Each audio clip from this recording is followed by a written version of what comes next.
Hello friends, welcome back to my channel. இன்னைக்கு beta breeding day 92, ஃபிஷ்ஷோட age 87 days.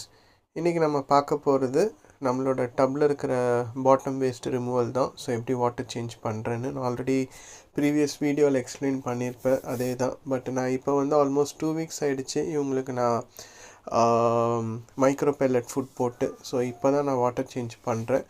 But fish எல்லாமே survey ஆனாங்க இந்த ஒரு பேட் கண்டிஷன் வாட்டர்லேயும். பட் அது ஒரு இது கிடையாது. பட் நான் வேறு ஒரு டிப்ஸோடு தான் இன்றைக்கி வந்திருக்கேன். ஸோ என்ன டர்ட்டாக இருக்குது பாருங்கள். ஸோ ஆக்சுவலாக இன்றைக்கி நான் நோட்டீஸ் பண்ணது என்னென்னா, வாட்டர் சர்ஃபேஸில் பார்த்தீங்கன்னா ஒரு ப்ளூயிஷ் லேயர் இருக்குது. ஸோ அது வந்து நம்மளுக்கு வந்து 2 டப்பில் தான் இருக்குது. அதாவது மேல் அண்ட் ஃபீமேல் செப்பரேட் பண்ணி வச்சுருக்கோம்ல, அந்த டப்பில் தான் இருக்குது.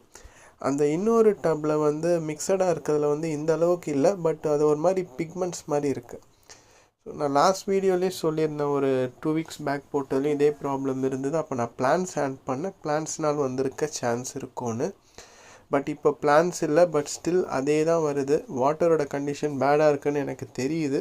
பட் டோட்டலாக வாட்டர் சேஞ்ச் பண்ணாமல் ஒரு ஹாஃப் ரிமூவ் பண்ணிவிட்டு மிச்சம் half tub water, rain water பாதியும் நம்மளோட ட்ரிங்கிங் வாட்டர் பாதியும் ஆட் பண்ணிட்டேன். ஃபிஷ்ஷுக்கு எந்த ஒரு பாதிப்பும் இல்லை, இதழிக்கும் ஹெல்த்தியாக இருக்காங்க. ஸோ அது ஃபிஷ்ஷில் இருக்கிற பிக்மெண்ட்னால் வருதா என்னன்னு தெரியல, அதை பார்க்கணும். ஸோ இன்றைக்கி நான் ஒரு மால் போயிருந்தேன், அங்கே ஃபிஷ் ஸ்பா இருந்தது.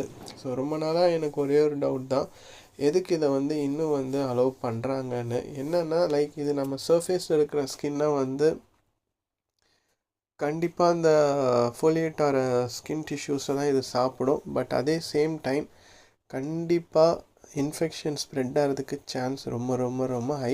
ஸோ நீங்கள் இதை யாரும் வந்து என்கரேஜ் பண்ணாதீங்க. தேங்க்யூ.